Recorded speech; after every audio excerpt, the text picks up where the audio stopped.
योगी सरकार के 4.5 साल पूरे हो चुके हैं। 4.5 साल में स्वास्थ्य विभाग की क्या खास उपलब्धियां रही हैं, जानेंगे उत्तर प्रदेश के स्वास्थ्य मंत्री जयप्रताप सिंह से। जयप्रताप जी, अब 4.5 साल का वक्त आपका की सरकार का पूरा हुआ है। स्वास्थ्य विभाग आप संभाल रहे हैं लंबे समय से, हालांकि इससे पहले आबकारी भी था, लेकिन स्वास्थ्य विभाग की अगर बात करें तो क्या महत्वपूर्ण उपलब्धियां रही 4.5 साल में? इसके लिए सबसे पहले माननीय मुख्यमंत्री जी ने शुरू से ही 2017 के बाद से मेडिकल कॉलेज का स्थापना करना शुरू किया। और अब जो हमारा नेटवर्क बना है, लगभग सभी जनपदों में किसी न किसी रूप में मेडिकल कॉलेज स्थापित हो रहे हैं। कुछ निर्माणाधीन है, कुछ लोकार्पण के स्टेज पर हैं और कुछ पीपीपी मॉडल पर बनने जा रहे हैं। इस तरह से 75 जनपदों में जब मेडिकल कॉलेज बन जाएंगे, उससे जो फैकल्टी, उससे जो बच्चे निकल के आएंगे पढ़ने के लिए, वो सीधा हमारे सर्विस में आ जाएंगे, जिससे हमारा मैन पावर बढ़ेगा। दूसरा हमने ये किया था कि हमारे यहाँ विशेषज्ञ की बहुत बड़ी कमी होती है, क्योंकि हमारा एमबीबीएस का स्ट्रक्चर है। विशेषज्ञ हमारे मेडिकल कॉलेजेस में जाते हैं, तो एमबीबीएस के जो हमारे बच्चे आते हैं और एमबीबीएस करने के कुछ साल के बाद वो अपना विशेषज्ञ मेडिकल कॉलेज से या पीजीआई से या कहीं से करके आते हैं, तो वो हमारे विशेषज्ञ बनते हैं। वो जो जगह हमारा खाली था, 3620 लगभग, हमारे 4000 लगभग हमारे इस तरह के विशेषज्ञ के पोस्ट खाली थे। वो हमने अलग से नियमावली बना के, एक कार्डर बना के, उसको कैबिनेट में पास करके लोक सेवा आयोग के माध्यम से वो अब शुरू होने जा रहा है। उसका काउंसलिंग हो रहा है। तो हमको लगता है कि 4000 और हमको विशेषज्ञ अलग अलग तरीका, जिसकी बहुत बड़ी मांग है, वो हमको मिलना शुरू हो जाना चाहिए एक आध महीने के अंदर। जिला अस्पताल अधिकांश हमारे मेडिकल कॉलेज स्टार्ट होने पर ये उसमें समाहित हो जा रहे हैं। तो हम अपने सामुदायिक स्वास्थ्य केंद्र को अब मजबूत करना शुरू करेंगे।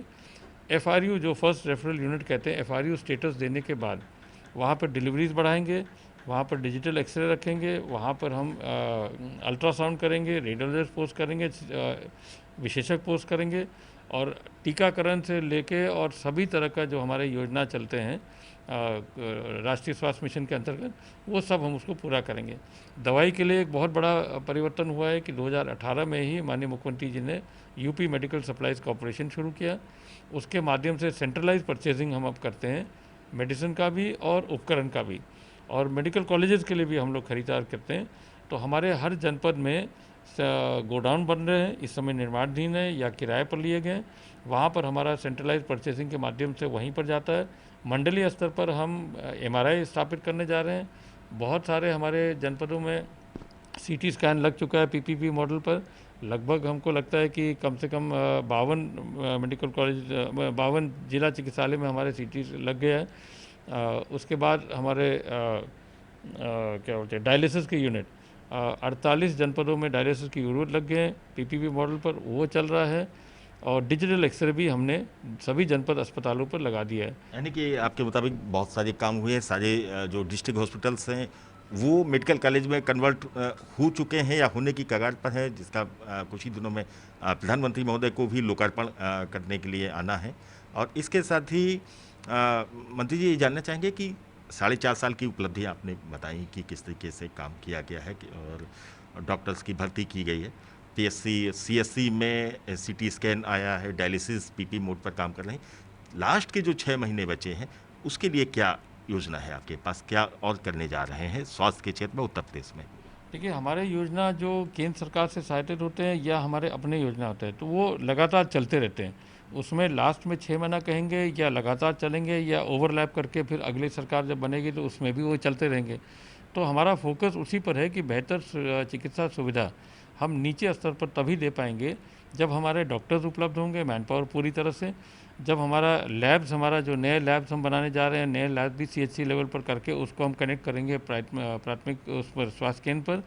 और उसके साथ जो हमारा रेडियोलॉजी, जो हमारा जो सीट डिजिटल एक्सरे और अल्ट्रासाउंड, ये चीज़ें हम जब नीचे सुनिश्चित करेंगे और विशेषज्ञ डॉक्टर के साथ बैठने के बाद और उनके जो इंफ्रास्ट्रक्चर हमारा तैयार होगा, उससे एक कॉन्फिडेंस जाएगा पब्लिक के अंदर कि सरकारी अस्पतालों में काफ़ी अच्छी दवाई मिल रही है, काफ़ी अच्छा सलाह मिल रहा है। मंत्री जी, आखिरी सवाल चलते चलते, आपको लगता है कि 4.5 साल में कोई काम, कोई सोच, कोई विचार जो आपका रहा वो पूरा नहीं हो पाया? क्या कोई चीज़ रह गई है अभी भी? देखिए, स्वास्थ्य विभाग में तो बहुत सारे काम रह गए हैं। एक तो 24,000 से ऊपर के हमारे बड़े छोटे अस्पताल हैं, सब सेंटर लेके, उन सब का अकाउंटेबिलिटी करना, राष्ट्रीय स्वास्थ्य मिशन के द्वारा जो हमारे आशा वर्कर के माध्यम से डिलीवरीज करना और अन्य योजना करना, परिवार योजना का चलाना, रूटीन इम्यूनाइजेशन करना, टेस्टिंग करना, क्योंकि अब तो कोविड का टेस्टिंग अभी हमारा चल ही रहा है, उसके बाद वैक्सीनेशन करना, ये इतने सारे जिम्मेदार अब कार्य हो गए हैं जो सीएमओ से लेके नीचे पीएचसी के लोगों को पूरी जिम्मेदारी के साथ करना पड़ेगा। और ये हमेशा हम लोग को कुछ ना कुछ इम्प्रूवमेंट करना है, क्योंकि हमारा एक स्ट्रक्चर बहुत बड़ा है। आज हमारे पास इतने सारे अस्पताल हैं, बहुत से इसमें बंद भी पड़े हुए थे, उनको चालू करना, उनको नए बनना, रिपेयर करना, ध्वस्तीकरण करना, ये ऑनगोइंग प्रोसेस स्वास्थ्य विभाग में हमेशा रहेगा। तो ये कठिन दौर होने के बाद भी जो प्रबंधकीय व्यवस्था हमने किया, कम से कम इस 24 करोड़ के आबादी में हमने कम से कम मृत्यु को कंट्रोल किया और ज़्यादा से ज़्यादा हमने डॉक्टर्स को और अस्पतालों को इन्वॉल्व किया, निजी मेडिकल कॉलेजेस को भी इसमें जोड़ा कोविड में, और जोड़ के हमने बहुत सारे रिकवरी रेट हमारा 98%, 97% तक हमारा रिकवरी रेट किया, जिसमें कम से कम मृत्यु हुआ था। बहुत बहुत धन्यवाद जगताप सिंह जी।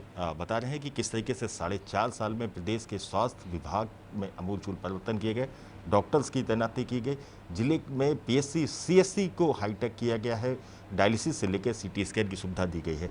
इसके साथ ही कोरोना काल में बेहतरीन प्रबंधन किया है, जिसके कारण मौतों की काफ़ी कम संख्या में मौतें हुई हैं।